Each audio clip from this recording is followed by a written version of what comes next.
In this video, we're going to look at percent basics. Now, we have referred to percents already in our previous work.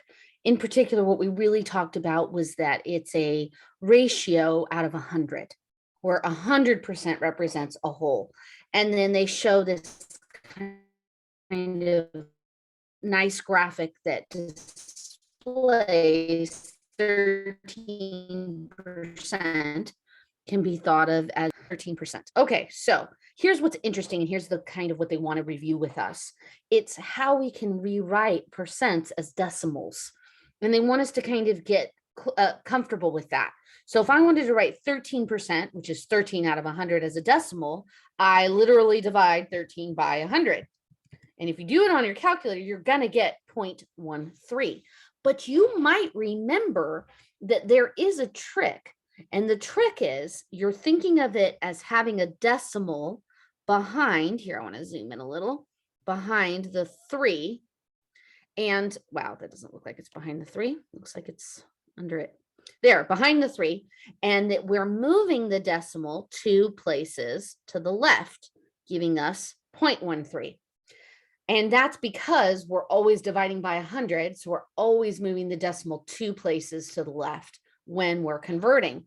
So we can grab our calculator and we can take 75 here and divide it by 100, but I could just use this trick where I'm moving the decimal that's behind the 5 2 places, and that's 0.75. So 50% can be written as 0.50, or I don't have to write the extra 0. I could just write 0.5. Don't have to write the extra. It's okay if you do, but I don't have to. Here, I want to zoom in a little bit more because this is pretty small. Okay, 5%. So this time, if we're moving the decimal twice, it's going to actually have an extra space. So in that extra space, we're going to put a 0. So this is 0.05. 0.5%, we're going to move the decimal twice. Again, we're going to have an extra space, but there was already a 0 there, so 0.005. I do put the zeros in the very front of the decimal just to emphasize where the decimal is. You don't have to. You could write 0.75 with no 0 in front. There's nothing wrong with that. Okay, so 31% would be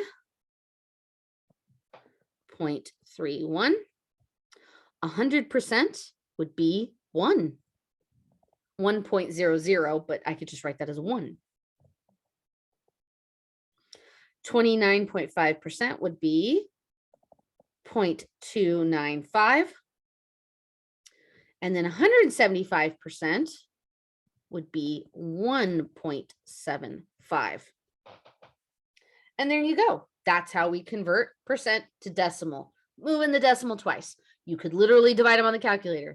31 divided by 100. 100 divided by 100, you're going to get 1. They all come out the same if you want to actually do this step of dividing on the calculator. There's nothing wrong with that. But I find it easier just to simply move the decimal.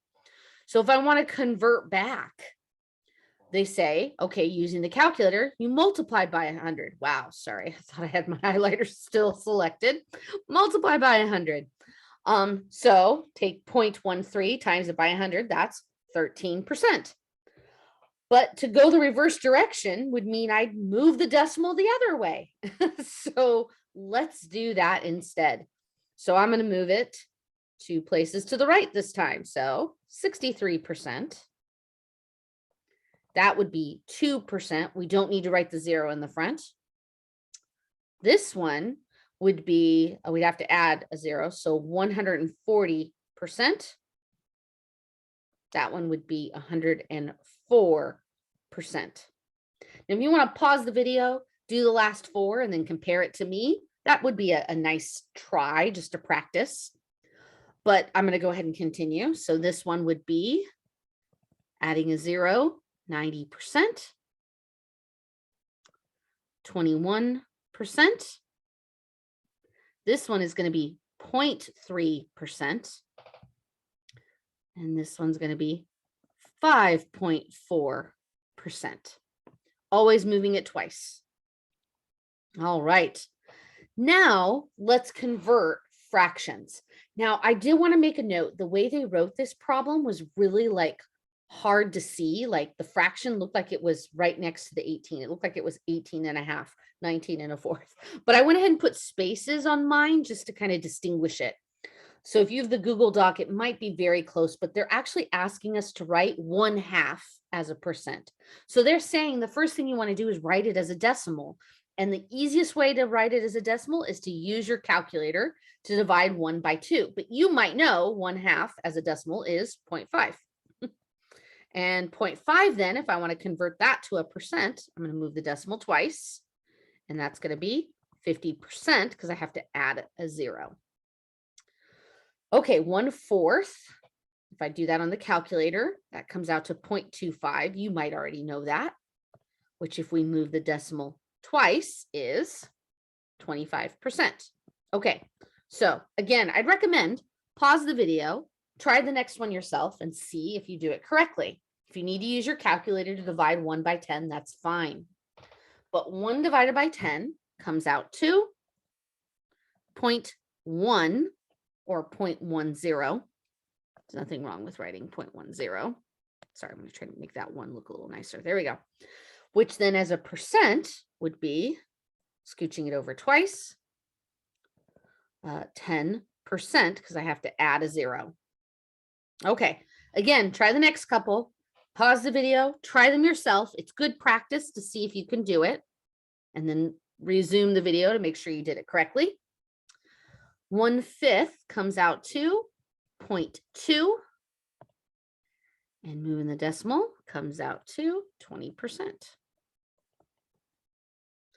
3/4 comes out to 0.75.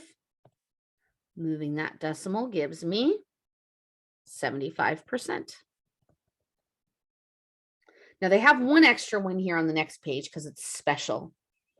And the reason it's special is 1/3 actually comes out to 0.3 repeating. Meaning it keeps going forever and ever and ever. One way of writing this, by the way, you could write it as 3 with a bar over it. That's a way we can write repeating decimals. Okay, but if I wanted to change this to a percent, that means I'd move the decimal twice and I would have 33%, but it would be 33.3333 repeating, right? Going on forever. And we don't write percents like that. So there's a couple things you could do.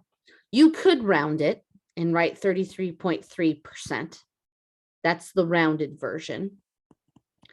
But the most popular version in math is to recognize that because 3 repeating is technically 1/3, we could actually write this as 33.33% with a little fraction. So this is what we'd call the exact version. So that's using the fact that 0.3 that goes on forever, that is 1/3. And that's where that's coming from. So this is rounding, but this is actually rewriting the 3 repeating as a 1/3. And there you go, percents.